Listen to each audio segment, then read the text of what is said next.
Greetings. This is Paul the Poke from PaulthePoke.com. Today's topic: change government in, Netanyahu out. Big happenings in Israel, literally at the 12th hour. We're going to take a quick look at Leviticus 19, verse 15. And just keep this in mind in light of what we're getting ready to cover. You shall do no injustice in court. You shall not be partial to the poor or defer to the great, but in righteousness shall you judge your neighbor. And this is the only prediction I'm going to get into at this point. If this thing ratifies as it's being proposed, all four of these statutes in Leviticus 19:15 they will not be followed.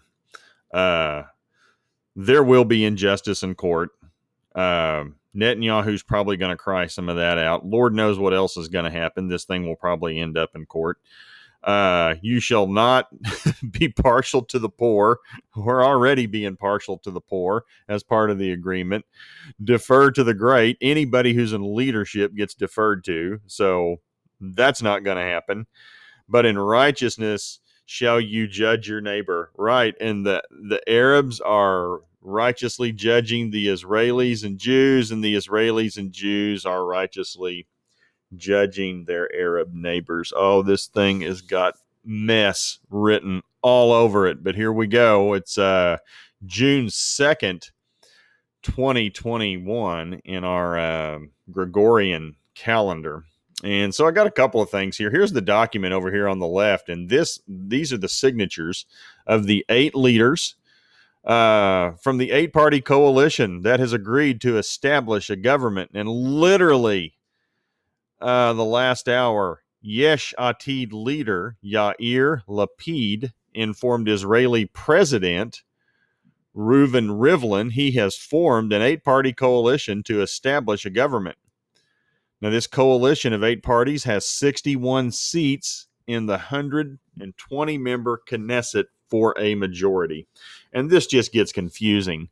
So the president of Israel is effectively like an overseer, this fatherly, grandfatherly figure who just oversees the country and is kind of a title or a character of the greater good. And he kind of facilitates the political process.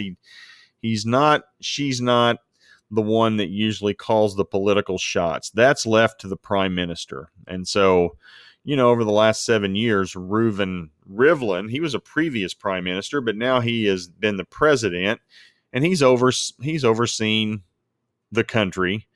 And, as we've known it for the last 12 years, Benjamin Netanyahu has been the prime minister, or the key political figure, the key political leader on the global stage for the country of Israel. So how they go about their business is very foreign to how we do things here in the United States. Now, of course, how we do things here in the United States are very foreign to how other countries perceive. It's like, what the hell are these Americans doing?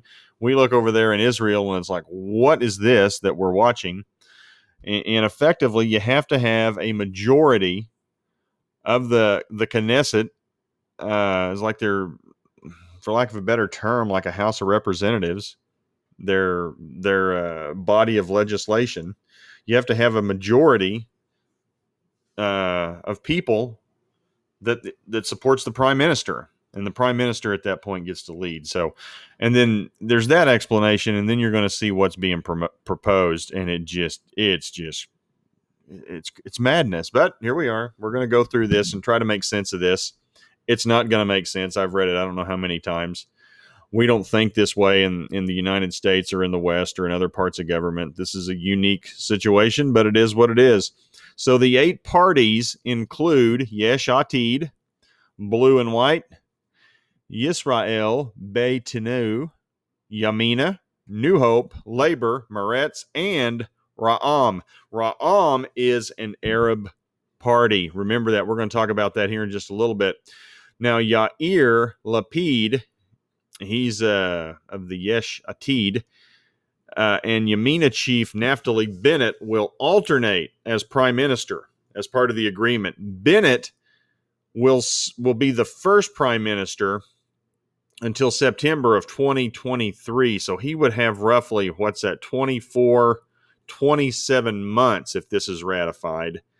Then Yair Lapid would serve as the prime minister until November 2025 under the agreement. So he would get 2 years.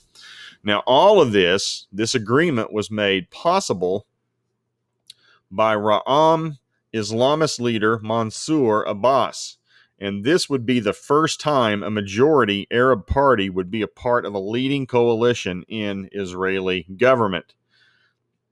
Now, this is per the Times of Israel. Ra'am, that's the party, was promised 53 billion shekels, or $16.3 billion, for Arab society development. In addition, another 2.5 million shekels, or $770,000, has been designated to fight violence and organized crime in Arab society.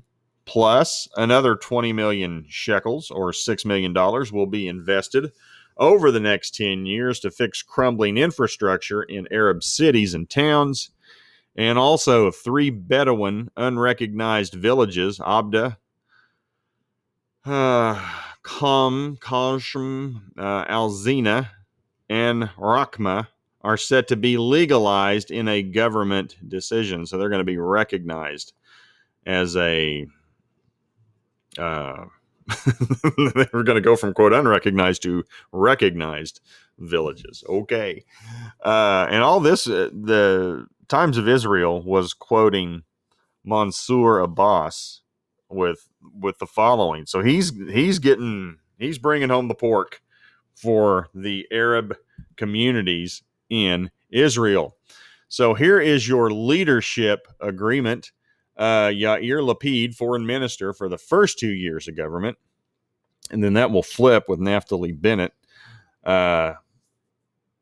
Bennett will become foreign minister for the last 2 years. Blue and white leader Benny Gantz, defense minister. For those of you keeping track, Benny Gantz is currently the defense minister under Benjamin Netanyahu, so he would remain defense minister. Yisrael Beitenu leader Avigdor Lieberman be head of the Treasury. New Hope leader Gideon Sa'ar would be the Justice Minister. Yamina's Eilet Shakid, Interior Minister. Labor's Marav McKelly, Transportation Portfolio. Labor's Omer Barlev, Public Security Minister. Meretz leader Nitzan Horowitz, Health Minister. Meretz Tamar Sandberg, she would be in charge of Environmental Protection Minister. Meretz Arab, he's an Arab Israeli politician, Isawi Frey, Regional Cooperation Minister. Now, all of this has to be ratified by a vote in the Knesset in about 12 days. This would set up a vote on approximately June 14th, 2021. Some think it could be done as soon as a week. Some think it'll take 12 days. And the coalition stated, "We will do everything to unite Israeli society." Oh, don't we all feel good about that? There are 4 articles from the Times of Israel. You can click on each one of these. President, and he can form government, removing Netanyahu from power. Ram Party marks history by joining Bennett Lapid coalition. Israeli Ram Party makes history. Apparently, I put that one down twice. I'll erase it. And then there's also the document signed by 8 parties intended in new government. And 12 days is an eternity to get this thing signed. And you know Benjamin Netanyahu is not going to go down without a fight. This thing's going to have lots of twists and turns. I won't be surprised if it gets amended. And also earlier in the day, Isaac Herzog was voted in to become Israel's 11th president, clear as mud. Now, I do have a couple of thoughts about some of this. Name the last time a committee ever ran anything and it was successful. And that's not just in Israel, that's in the United States, that's wherever. And just me looking down the corridor of time here, I sense there will be a leadership vacuum. Say what you want about Netanyahu. I know a lot of people don't like him. A lot of people do like him, but the dude is a leader. And he was decisive and he led with conviction. And when you have 8 parties and you got to satisfy 8 different parties. There's no way any one person can satisfy 8 different coalitions. But they are united in one cause, and that's to get rid of Netanyahu. But my concern would be, is if this is where we are in time, and we're, a lot of people think we're close to Jesus coming back. A vacuum in power, a vacuum in leadership. We're going to probably see some ineptness that's going to be taken care from a leadership standpoint. It's going to bring frustration across Israel.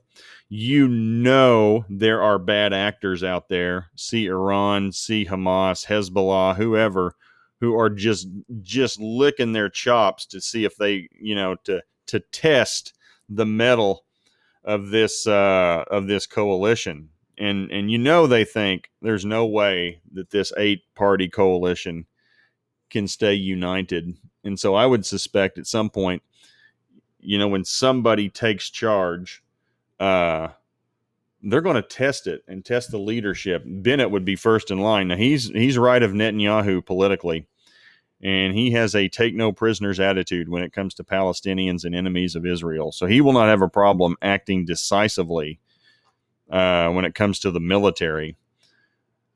But will the coalition stand behind him? Makes me think a little bit of the statue in Daniel, 10 toes, iron and clay. I don't think this is it. That's more about countries. But interestingly enough, there are 10 in this little leadership group. But you got 8 different parties, different perspectives. You have some left, it is a hodgepodge. You want to check into the different types of parties, what they all stand for, what they believe in. Again, they're united in one purpose only. It's to get rid of Netanyahu. I think it's like, we'll figure out the leadership later. Let's just get rid of Netanyahu. That's the only thing that makes sense looking at this. So we'll see. I'm sure we'll post on this many more times before it's ratified. Oh my gosh. But here we go. Wild and crazy times. And again, I'll take you back to Leviticus 19 verse 15. You shall do no injustice in court. Oh, there'll be injustice. You shall not be partial to the poor. Well, we bought the Arab vote already, or the Arab party with all kinds of money. Not going to defer to the great. Well, the rich and the great always kind of get their way. And in righteousness shall you judge your neighbor. These people do not get along over there. And you think they're going to judge fairly with each other? It's just human nature. I'm not picking on Israelis or Jews. We're the same way here in the United States, or pick your country, unless there's a dictatorship. And those people not everybody's pleased in those situations, but most of them are smart enough to be quiet so they can live to complain another day. But, in righteousness shall you judge your neighbor. Well, nobody really does that. It doesn't make it okay or all right, but it's just a fact. So at any rate, we're going to keep your eyes on this. Keep watching. I think we're in for some interesting times. Didn't see this one coming. And I'd be stunned if it passes in its current form in existence. I suspect there'll be tweaks and adjustments before it's finally voted on, but that's just me. We'll see. Time will tell. Appreciate you guys following along. Interesting times we're living in. Talk to you later. Bye.